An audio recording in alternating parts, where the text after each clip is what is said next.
British Talent Cup's first visit to Assen, or a flying start for Ethan Sparks from pole position. The RS Racing rider duking it out with the Fibertech by NLav rider of Ryan Frost in the early stages of the race. Jack Dunnerby also threw his hat into the ring as the trio squabbled in the early stages of the race. But Harrison McKay, the boy from Lincoln, going down in the early stages of the race. A very difficult day for him.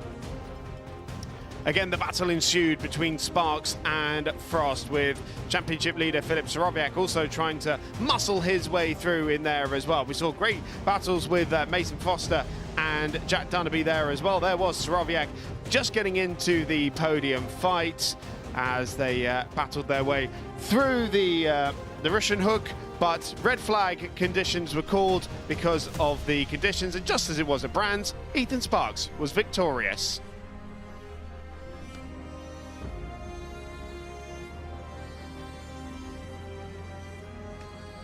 Welcome back to Assen, and conditions are pretty similar to how we left them yesterday at the end of the first RNG British Talent Cup race of the weekend. But the penultimate meeting of the 2025 season concludes here. Wet tyres are aboard. James Whittam, a very difficult race ahead for these riders. Yes, it is, mainly because of the weather, because now we saw from the Superbike race, the very end laps, the last 4 or 5 laps, it was actually dry. It doesn't look dry there. That's just a little bit of line water in the lefty shot.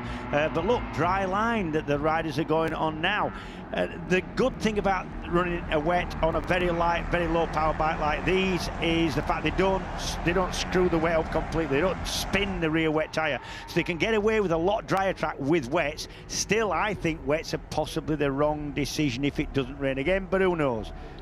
Well, it's only 5 points between Filip Sorowiak and Ethan Sparks at the head of the championship, with 4 rounds to go in 2025. Ryan Frost remains a contender there, 27 points back. But you see Harrison McKay, 78 points back.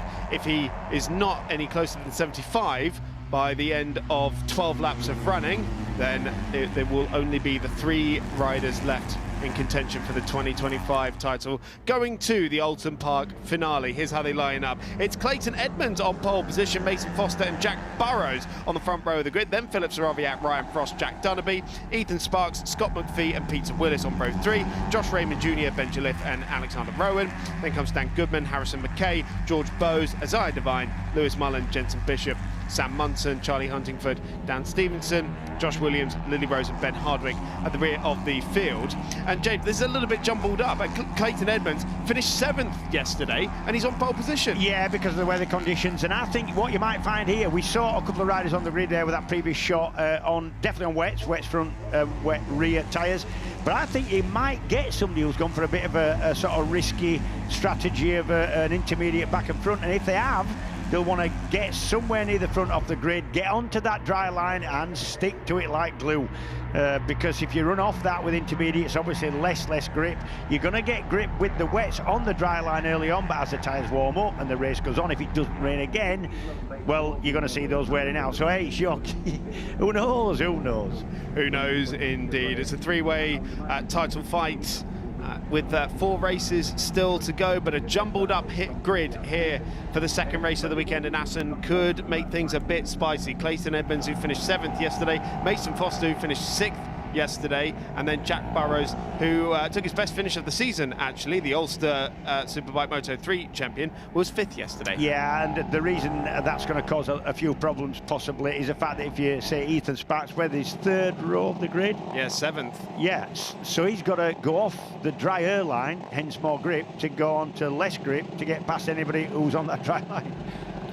Well, we're going to find out what's going to happen over 12 laps of racing, slightly shorter than originally scheduled, but the green flag is waved at the rear of the field. The red lights are on, the engine notes rise. We're racing in Assen for the second time this weekend, and it looked like a great start for Jack Burrows, but Mason Foster challenging Clayton Edmonds, who seems to have the whole shot. He's on that drier line. He's got the advantage going into the hard block for the first time of asking, and then it is the Fibertech by NLav, the Mason Foster Mortimer Racing machine that slots through into second place. No, it was Ryan Frost, sorry, I beg your pardon, who did go through to second place. So that's a cracking start there, from 5th to 2nd, and challenging Edmonds for the lead. Remember that Ryan Frost, 24 points back, or 27 points back from the championship lead. Needs to take advantage. Yeah, we don't know what tyres these leading boys have got on. We do know that Ryan Frost possibly has the pace to get to the front, but he's going to have to do it on. He's got it already. He's through, and he'll be nicking that dry air line.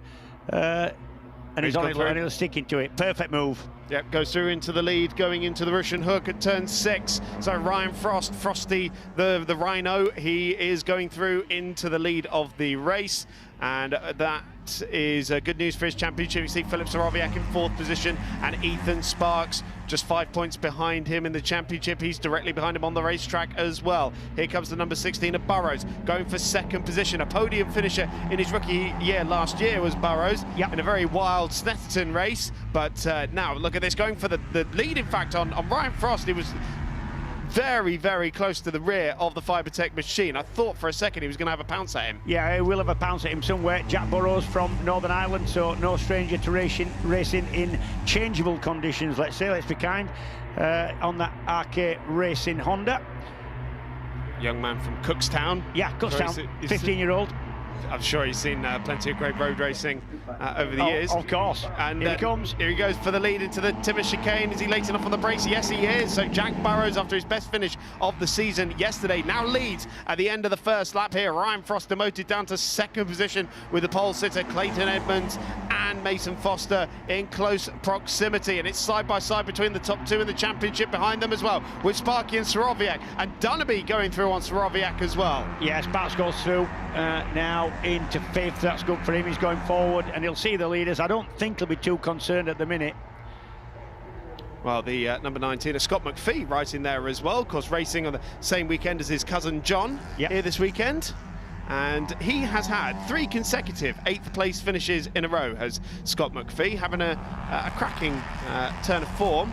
He's finding more and more confidence in this championship. So Burrows leads down the Veenslang.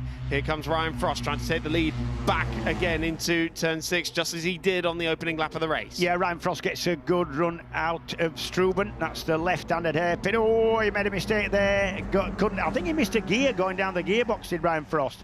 That cost him a little bit of time, and that gave Jack Burrows the opportunity that he took. So Burrows back through into the lead. Frost, Edmonds still right in there as well. Mason Foster potentially at risk of dropping off the back. Here comes Frosty again, looking on the inside, but nothing doing into DeBolt. Yeah, that's the problem, because you're going onto the wetter part of the track. You can't use the brakes as efficiently, so hang on. Oh, bit of grass tracking. Yeah, someone's skating off the road, which is that the number 43 machine, which is Ben Hardwick, the Canadian, but manages to rejoin the racetrack without too much drama.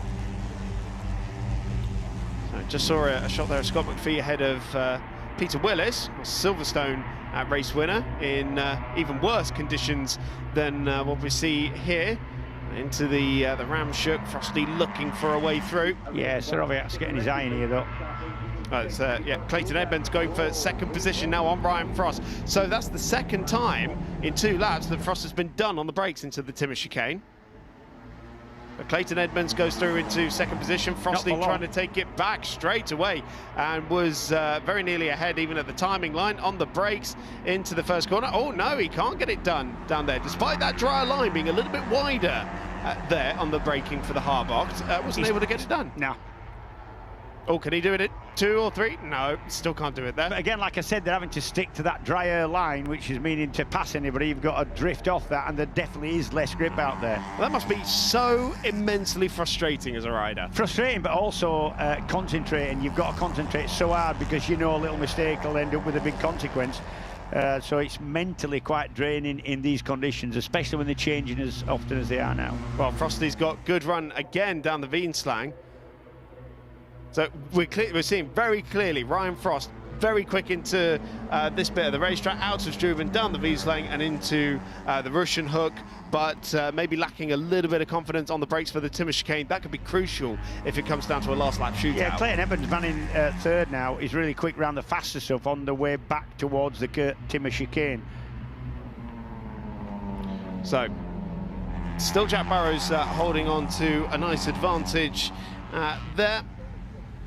We mentioned Ulster Superbike Moto 3 champion, but also a mini bike champion back in Ireland as well. His second season here in the British Talent Cup. Yeah, from a racing family, and there's plenty of them in Northern Ireland, with a long history both on the short circuits and on the roads. Absolutely. Frosty's incredible. Yeah, that's some confidence he's got there, isn't it? But again, let's see how he does on the brakes this time to the Timmer chicane. Because Burrows has done him on the brakes here. Yeah, you see, not as good. Even on the dry line, he's not as good, is he? Yeah, so that's really interesting to see there. So not as much confidence on the brakes into that chicane, or maybe even to turn one either, because we saw, even though he had a great run on Clayton Edmonds, wasn't able to get that move done either. We've got a bit of daylight being put here between Ethan Sparks and Philip Sorowiak, because Sparks has just gone around Mason Foster on the start and finish straight and taken 5th position away. Sorowiak still there in 7th. What's for Jack Dunby, man, in 4th? Just put his fastest lap of the race in. I think he's fancying a bit of that, right on the back of that leading pack, though. He's put in the fastest lap of the race, in fact, and has gone, looking on the inside into Struven, and not able to do anything there, but the young Scotsman looking very comfortable in these conditions. Yeah, chatted with him yesterday, nice kid, had his dad with him from up in Ayrshire there. And he's another of these sensational rookies we've had this year. Not quite in the title fight like Ethan Sparks is, but nonetheless, an incredible debut season he's having. Yes. So top 2 starting to break away a little bit now, with Edmonds maybe a little bit more focused on what's going on with Dunby behind him. And that was a big look over the shoulder there from Jack Burrows. He's not quite used to being in this position, though. He's doing a good job, though, and he's got the advantage of being able to stick to that drier line and not have to worry about passing anybody or running offline to avoid anybody. So Dunby through into 3rd position. He usurps his teammates. Clean move, that. Yeah, really good stuff, and this is one of the stronger performances we've seen of Clayton Edmonds this year as well, coming out of the same RS Racing stable as many of the protagonists we've been talking about this year, Sorowiak and Sparks and Dunby. Yep, RS Racing stands for Ryan Saxelby, been involved a long time, former British 125, that are very similar bikes this back in the day, winner, so runs a great team, does Ryan. He certainly does. That's a cracking job with them. It's an hard job looking after 6 youths. Keen youths I'm in sure. one tent. It's an enviable job, that is for absolutely certain. Frost closing up again on Burrows, but still can't do anything with that. No. Or does he want to do anything? Is he just sort of... Good point. Foot in the water there, toe in the water. Is he just figuring out where he is quicker and just waiting? Oh, hang on. That's Burrows. That is Jack Burrows, who's gone down from the lead of the race. Unbelievable. Yeah. Oh, that is such a shame. Yes, it is. Yes. Well, good to see him up and walking away, but man, that is so disappointing. Is he just going to drop the front going through the first few corners? Yeah, poor lad didn't do a lot wrong there, and so easy to do in these conditions. He knows it as well. Hey, keep your chin up, lad. No shame in that. No, and he led a race for quite a while. He really did. He really did. That's one of the best performances we've ever seen from Jack Burrows up until that moment. But now, even if you don't finish, Chris, it does you a lot of good, because you think, I can do that. I can run these guys, you know, just confidence-wise. Well, the long and the short of that is now that Ryan Frost is in a prime position to take some points away from Ethan Sparks and Philip Sorowiak here, as he now leads the race and could well take a 3rd victory of the season if it were to stay like this. Jack Dunby now in 2nd position ahead of Clayton Edmonds. Quite a different technique to riding these lower power bikes, and about 145 or 46 horsepower as opposed to sort of 230 for the superbike. So what you've got to do is carry as much speed through the mid corner. That's the championship fight right in front of you there. Yeah, top 2 going side by side there with Sorowiak taking 4th position away from Ethan Sparks going into the Timmer chicane, but back onto the start and finish straight, and Sparky's the one with momentum. Here comes Dunby for the lead as well into the hard box, but Frost's able to outbreak him and hang on to the lead. Yeah, I'm talking about these things. You've got to drag as much speed through the mid-corner as you can, because you can't square the corner off and get your speed back. You haven't enough power to do that. So these guys let the brakes off, run the bike through the corner and carry the speed out of it. Whereas on a superbike, you'd sacrifice a little bit of mid-corner speed to straighten the exit out so you could keep the throttle open. It's a very different riding styles. You see Soroviak with a great run out of Struben, and trying to take Sparky on the way down the V-slam, but couldn't do anything with that. Interestingly, you are punished more for making a mistake in this class. You've got to be more accurate. You can't miss a gear, because if you do, somebody's going to pounce. It'll make a bigger difference to speed. It's all about momentum, right? Correct. Yeah, spot on. Well, who's got momentum now? Does Clayton Edmonds have enough to try and usurp Dunderby for second? No, not quite. But that is how it would look. Only 3 points between Soroviak and Sparks if it were to end like this. And Frosty well in contention. Only 13 points back if it were to end like this, with 75 still up for grabs at Alton Park. Yeah, we saw Jack Dunderby having a little bit of a look at Ryan Frost, but again, that put him, just to have that look up the inside, put him on the damper part of the track, and he couldn't get past on the brakes there. Oh, Frosty's got to soak up quite a bit of pressure here, because young Dunderby is looking very, very confident in these conditions. Another rookie, as we mentioned, the 14-year-old from Scotland, mini-moto champion of the last few years. Yeah, very good. They had a really hotly contested, and oh, here he comes, a lovely move. Can he keep it on the drive? Yes, he can. That was good, and that is at the point. He'd obviously sussed out where Ryan wasn't just quite as quick, like you did early on. Well, we're now at the half race distance. Frost trying to get the lead straight back again, tucks in behind. So out of the hard box, and is this just going to be the same game that we saw with Jack Burrows earlier? Well, to be honest, at this point, I don't think it's a game, because look, Dunderby's I think so much speed. Yeah, and if you and Edmonds going through as well for second place. So, this is not in the plan for Frosty here, because suddenly he's lost all these points he was about to take away from the two behind him. Yep. Now all front three in the championship are now third, fourth, and fifth. But Frosty went a little bit wide there and couldn't open the throttle. Well, he's gained one of those spots back down the Veenslang, which is his favourite move of the weekend, I would say. Yeah, that's because he gets out of Struben really well, and that puts him, he carries that speed all the way down the straight. I mean, it's worth mentioning as well, he is the, Fibertech M-Lab rider in amongst all of these other RS machines that you would imagine are set up in a very similar way. So maybe M-Lab have gone in a slightly different direction on gearing or something like that. Yeah, maybe they have. They'll learn from each other in that Ryan Saxelby tent, won't they? So if one makes a little bit of an advantage, you can share that with your sort of teammates, as it were. Would you want to do? I don't know. It's an individual sport after all. But would I force them to as a team boss? Yes, I would. I don't know whether you would. You play your cards close to your chest, then, wouldn't you, as a rider? Potentially. And they're all different weights, and they're all different experience, and maybe there's a bit of a different setup anyway that wouldn't suit anybody else in the team. Yeah, very, very true. Although, for Ryan Frost to be taking it to this, well, the giant team of 2025, and yes, the team that has been the dominant force, really, let's say. Yeah. It's been really, really impressive.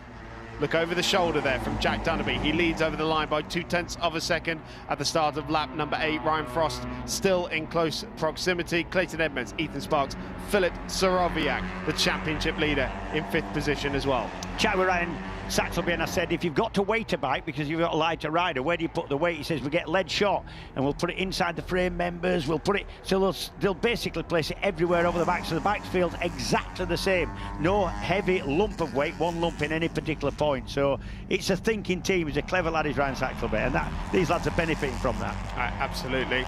We see there's obviously quite a bit of that on Ethan Sparks' bike because of his he doesn't weigh much. Very light and petite nature. I think they've got to put about 8 kilos on his bike. That's 8 kilos of lead shot. Absolutely, and even then there is still some discrepancy in the weight. Let's have a look at see Harrison McKay, who's moved up to 7th position from 14th on the grid. Remember, he went down in yesterday's race. We saw that in the highlights at the top of the show. So he's moved up to 7th. He's got Josh Raymond Jr., Peter Willis, Isaiah Devine right in behind him as well. We can see Scott McPhee leading Isaiah Devine there as well, actually, the number 19 machine ahead of the another of the Fibertech by MLab machines, and then it's Ben Jalif quite close there as well. Look at these 4 bikes though, they're absolutely level pegging as they're coming through New and Veerma. And out of the Dunkersloot as well. So Frost hanging on to second, but Sparky trying to make a move for the podium. Coming into the Ramshook, settles back in behind. And as we head in towards the Timmer chicane, who's the bravest on the brakes, it's Clayton Edmonds who goes through into second place. This is great news for Dunnerby, by the way, who's, look at the advantage he's got. Very different gap to when he last looked over his shoulder. Yeah, he knows it, and this is perfect for him, because 4 riders fighting behind him are definitely going to cost them time. And Sparky could have 2 in 1 here. Oh, he has none in 1, actually. So Frost holds second place, and Edmonds settling back into third. Is the door now open for Sparks? No, it's shut very firmly there by Clayton Edmonds. A little bit less weight, carrying a little bit less weight, which Ethan Sparks definitely is due to his stature. It's definitely an advantage in places. One of those places is definitely on the brakes. Oh, Soroviak. Yeah. Great move there to pounce for 4th position on his title rival. And that's the important thing, because he's now going to be extending his championship lead if it stays like this. Yep. He's going to get the points back. He lost yesterday. Well, will he? Because look, Sparks, such a demon on the straight, he's gone straight back through. Yeah, there's a long way to go, and also a little bit quicker on the straights because he's a bit smaller, less wind resistance, and he's a little bit lighter.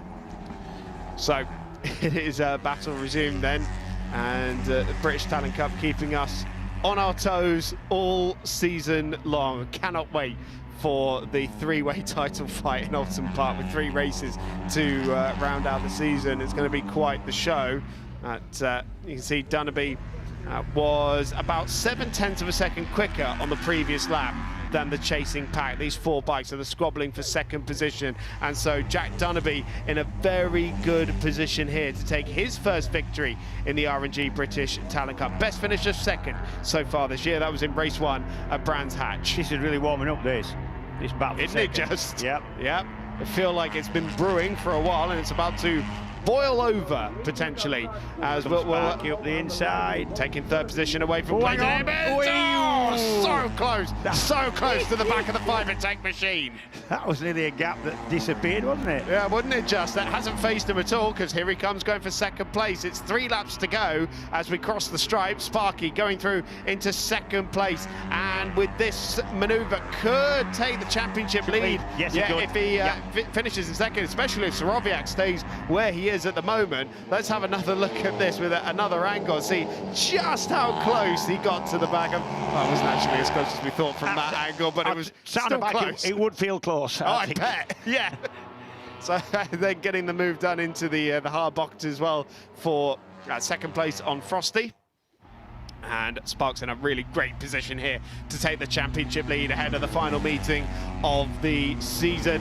Meanwhile, Jack Dunnerby now 1.9 clear at the head of the field. I think it's clear who's going to be winning this one with 2.5 to go. Who's going to be joining him on the podium, though? That's not decided yet.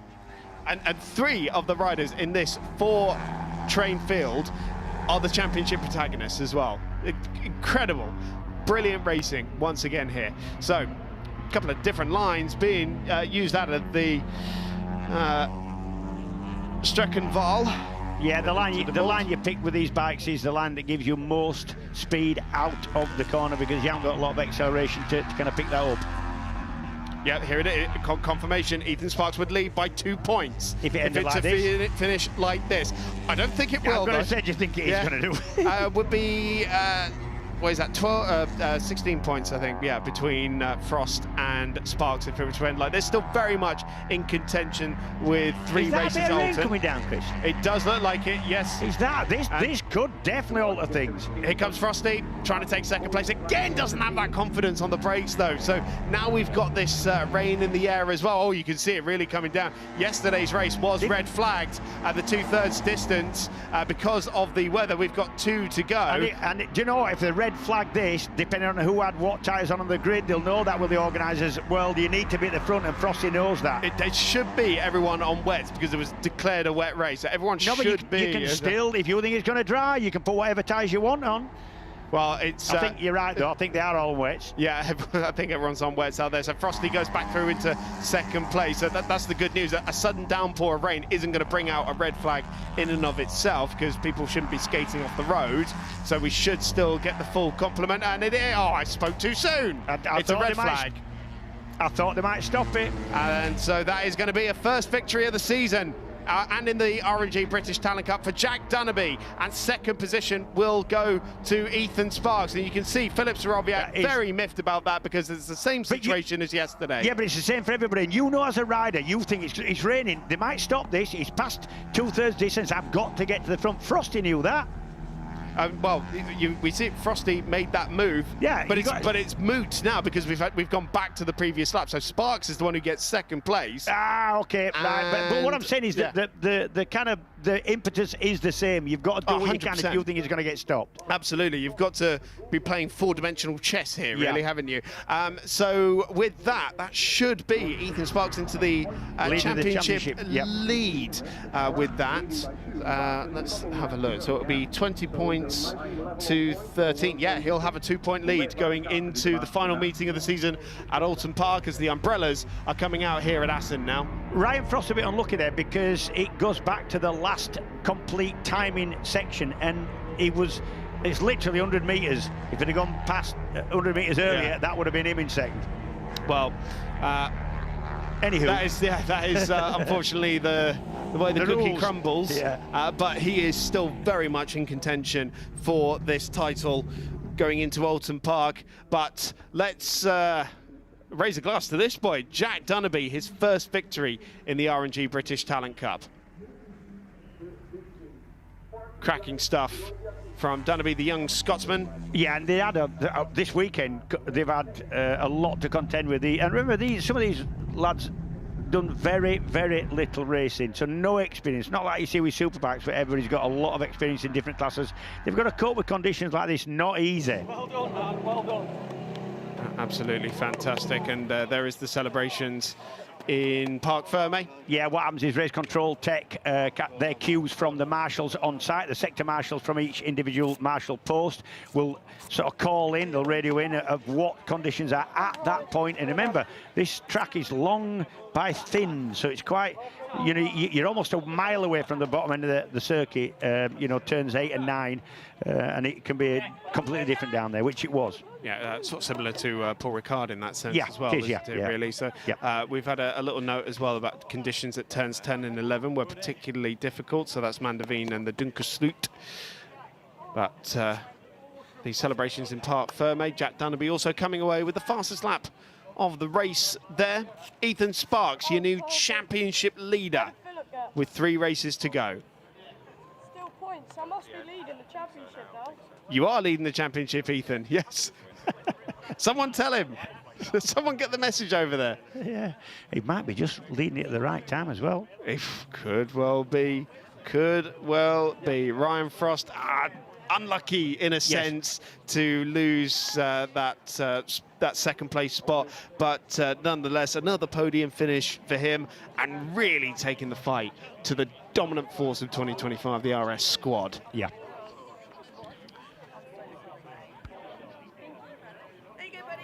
So he is, should be 16 points off the championship leader, according to my mental arithmetic. We'll get confirmation of that. And 75 points up for grabs in a triple header at Alton Park in 2 weeks' time to crown our 2025 R&G British Talent Cup champion.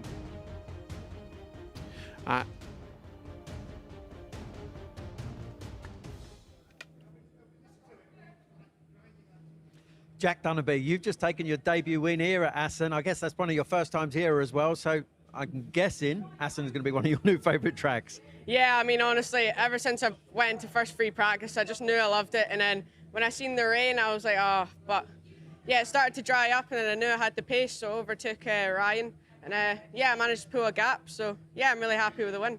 How do you feel? How are you going to celebrate tonight? Oh yeah, we're getting some waffles tonight, I reckon. Good boy, well done, fantastic job. Thank you.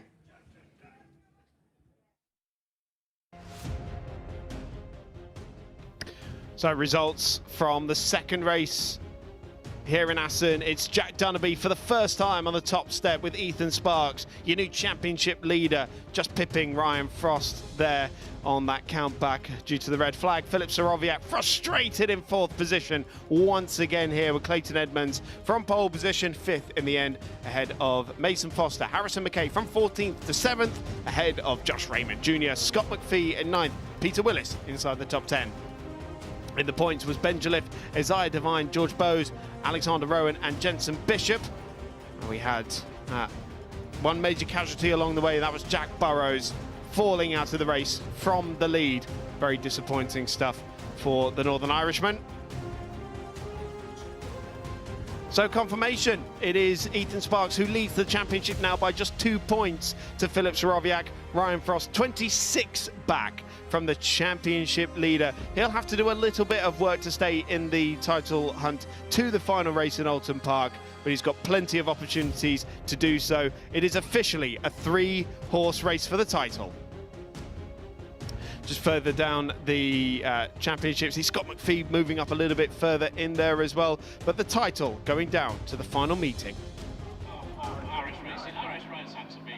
And to the podium then, and it is Ryan Saxelby who will join them on the podium for Ryan Frost there. It is a 10th podium of the season now after his victory at Donington Park. 2nd place yesterday and 3rd position here today. You'll argue those results are going in the wrong direction, but it is still 3 consecutive podiums. Anna Espeleta handing out the trophies to the podium finishers, and a big cheer from the RS squad as Jack Dunnerby takes his first victory. They also celebrate the new championship leader as well in 2nd place.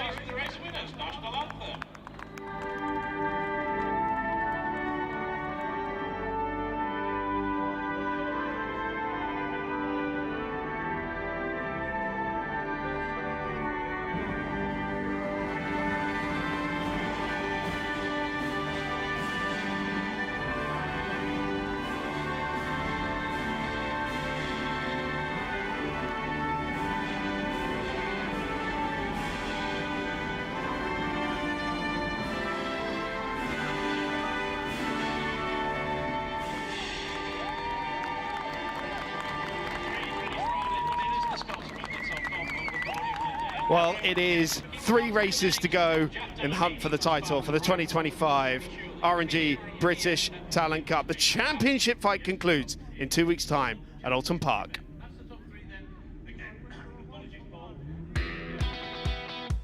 The 2nd race of the weekend in Assen was led by Clayton Edmonds from pole position, with Ryan Frost challenging out to the Beanslang, his Fibertech by M-Lab Racing Machine, working incredibly well down the back straight. Jack Burrows, after taking his best result of the season yesterday, suddenly found some great form and took the lead of the race away from Frosty.